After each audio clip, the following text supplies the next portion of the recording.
Olá, amigos.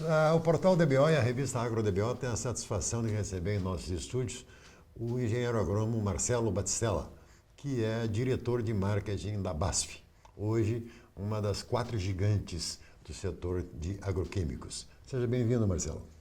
Ô, Richard, muito obrigado. Para mim é um grande prazer estar aqui contigo. Há 25, 30 anos atrás, a gente tinha cerca de 30 empresas no setor de agroquímicos. Com a última negociação aí da Bayer comprando a Monsanto, hoje nós temos 4. Me corrija se eu estiver errado pela ordem: a Syngenta ChemChina, primeira; segundo, Bayer Monsanto; terceiro, BASF; quarto, DuPont, Dow DuPont, que é a Corteva, né? E tem 4 ou 5 menores no setor. Na nossa visão, quer dizer, isso pode ser bom para a sua empresa, pode ser bom para as outras 4, mas ela limita a margem de negociação, de participação, de interação do produtor rural. Fica sem nenhuma margem. Como é que a BASF vê isso? Como é que você, como diretor de marketing da BASF, vê essa situação? Olha, Richard, acho que o seu comentário é perfeito, né? O setor de defensivos agrícolas passou por 2 grandes concentrações, uma primeira no final dos anos 90, começo dos anos 2000, e agora passou realmente por uma outra fase de concentração bastante grande. Na nossa visão, é uma tendência de concentração em todos os níveis da nossa cadeia de produção, começando pelo agricultor, pelo sistema de distribuição, da própria indústria, inclusive do consumo, né? É uma característica de conforme vai avançando a cadeia de valor, você ter concentração por ganho de eficiência, por um lado, mas também pela complexidade que vai tornando a agricultura ao longo do tempo. A combinação de tecnologia é um fator que, na nossa visão, vai ser chave para dar longevidade e sustentabilidade para o negócio, para a cadeia inteira. Desta última compra de Bayer, que comprou a Monsanto, os órgãos regulatórios americanos e europeus obrigaram a nova Bayer a disponibilizar ao mercado alguns de seus ativos e negócios. E aí, obviamente, a única grande empresa que tinha suporte, poder de compra para assumir parte desses ativos foi a BASF. Isso envolve sementes e envolve agroquímicos, né? O que a BASF conquista com isso? Eu acho que esse é um bom exemplo do comentário que eu fiz anteriormente, né? Os órgãos de competição têm uma atuação muito forte nessas situações, né? E o desinvestimento que a Bayer teve que fazer em detrimento da compra da Monsanto tem como objetivo de tornar um ambiente realmente competitivo, né? E para nós, dentro da BASF, a agricultura é uma área de muito investimento da companhia e só prova que a gente está renovando o nosso compromisso de longo prazo com o agricultor e com a agricultura. Foi sem dúvida nenhuma, um pacote de investimento que complementa bastante o nosso portfólio. Com essa aquisição, a gente adquiriu todo o negócio de soja, de germoplasma e de biotecnologia de soja, que aqui no Brasil é representado pelas marcas Credence e Soitec e pela tecnologia Liberty Link.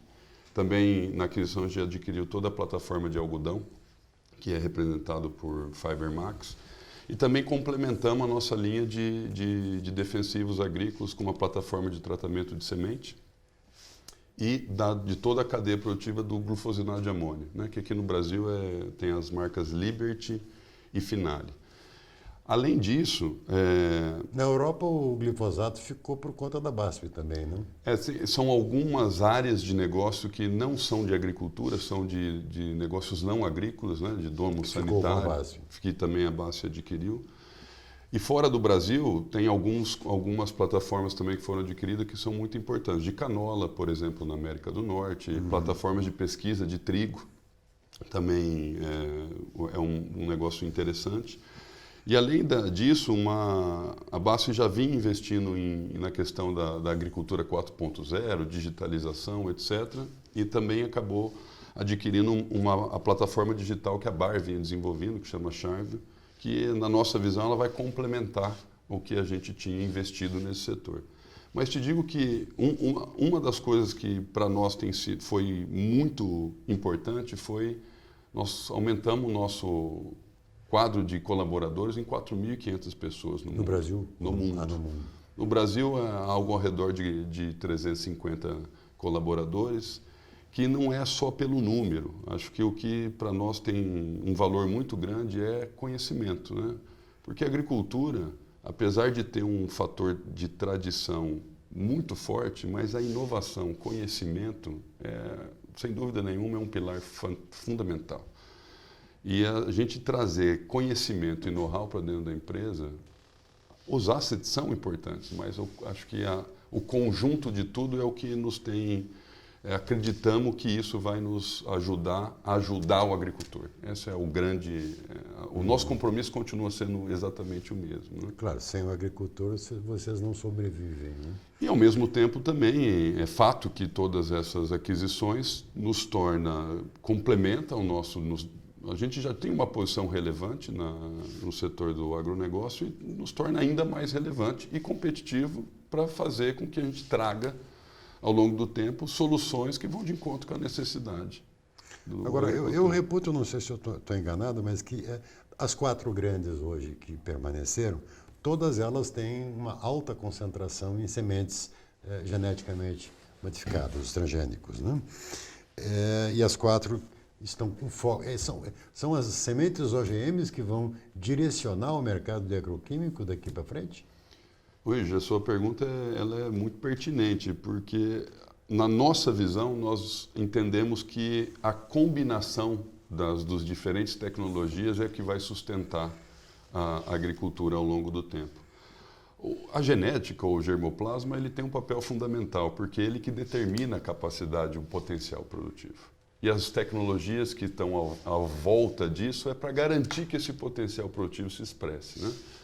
Então, a nossa visão é de que a biotecnologia, a genética, a química, a biologia combinada e talvez, e a gente acredita nisso, que a digitalização seja um dos caminhos para fazer com que isso seja menos complexo para o agricultor, porque isso tem uma complexidade grande para quem está lá na fazenda, claro, lidando com isso no dia a dia.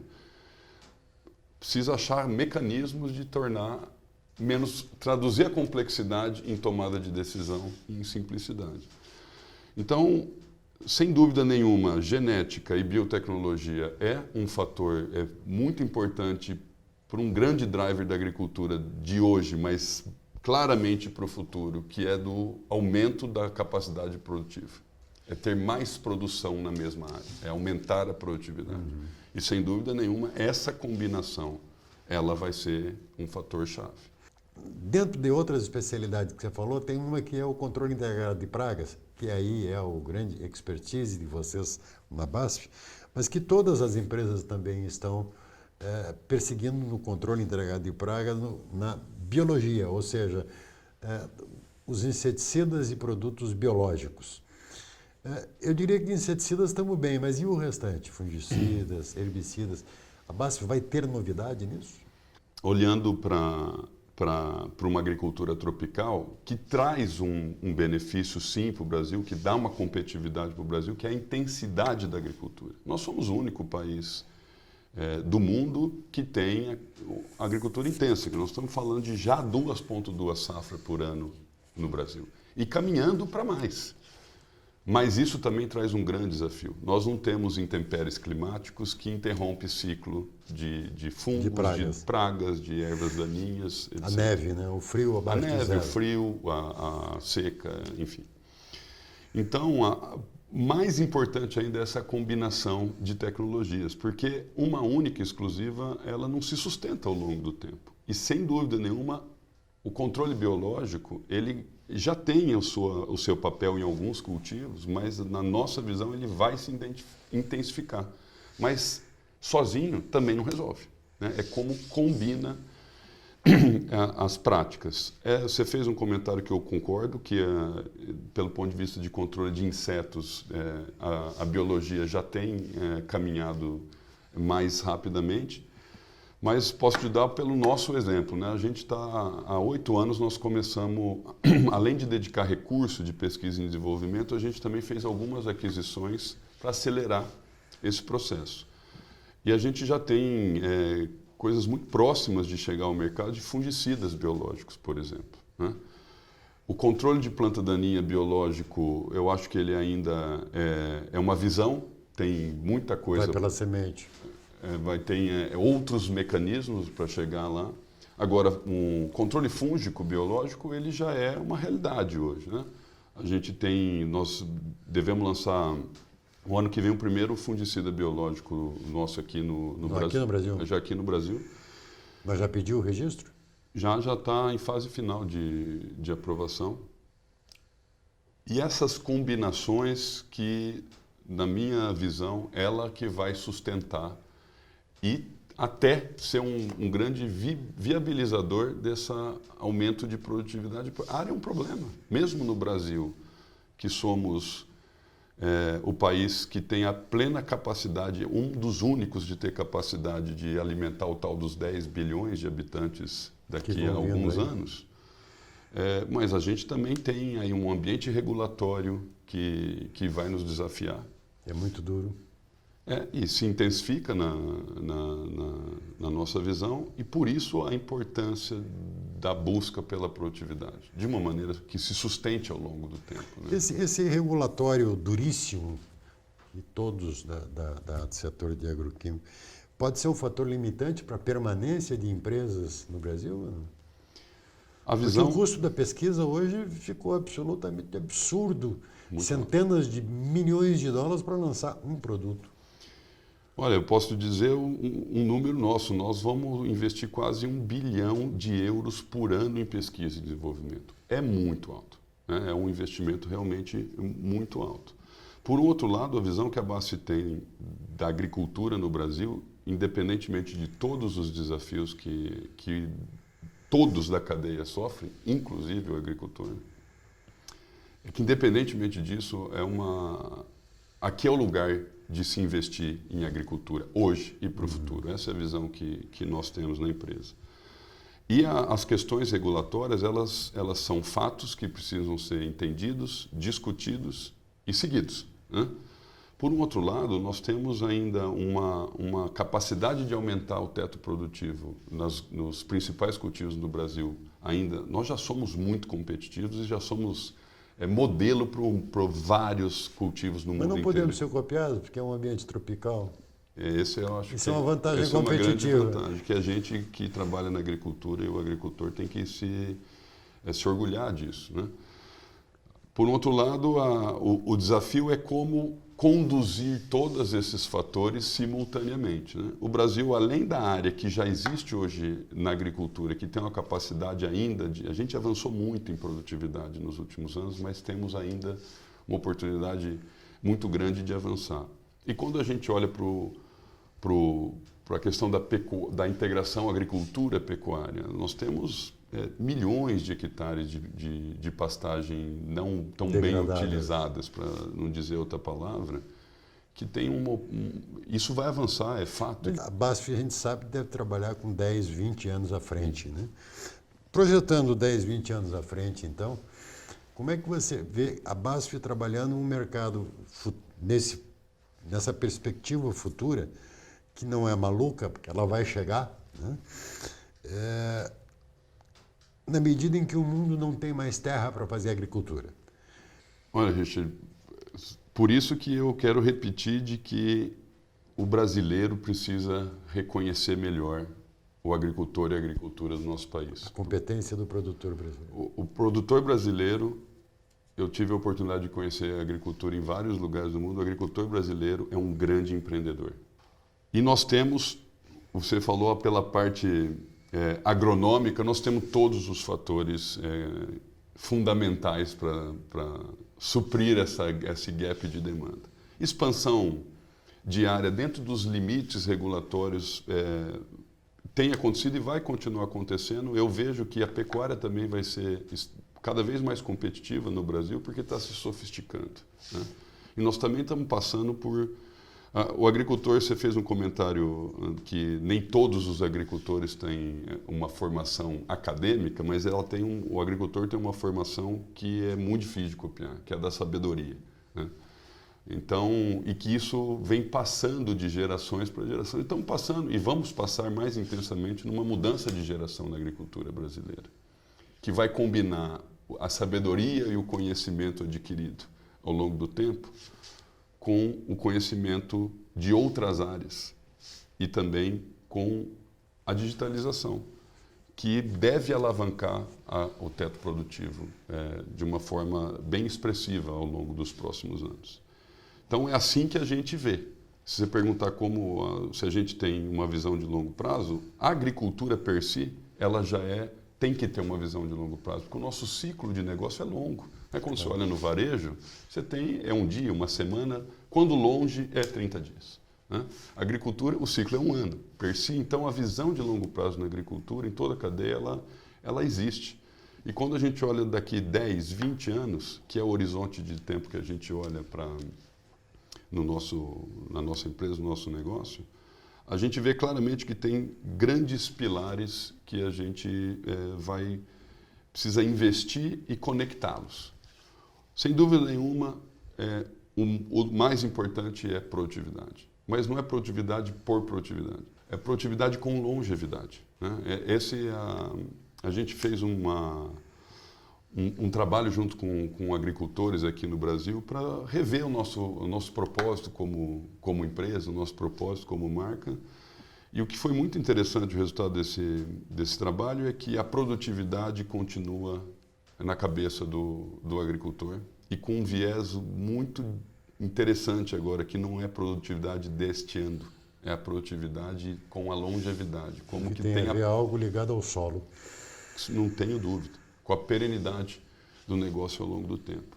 E uma outra coisa que eu queria comentar desse trabalho, que tem tudo a ver com a sua pergunta, é que a gente também entendeu que o que está no coração ou no estômago do agricultor é que a dificuldade que é ter sucesso em agricultura é tão grande que a partir do momento que você tem, não perpetuá-lo é um desperdício.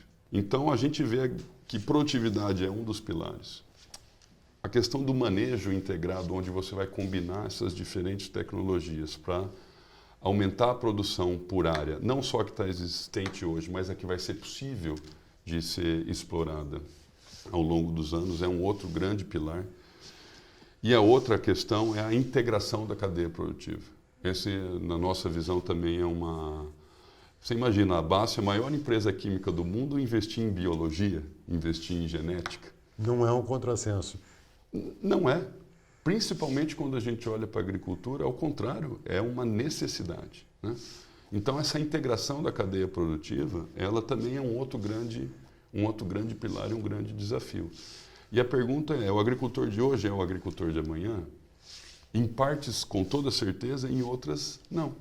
Tem mudanças. Porque muitos filhos de produtores hoje não querem seguir a mesma profissão do pai. Eles querem o patrimônio, eles querem a herança, mas não querem dar continuidade à atividade. Que eu acho que isso também tem talvez a digitalização seja uma forma de uma parte dessas pessoas se voltarem a se interessar para isso.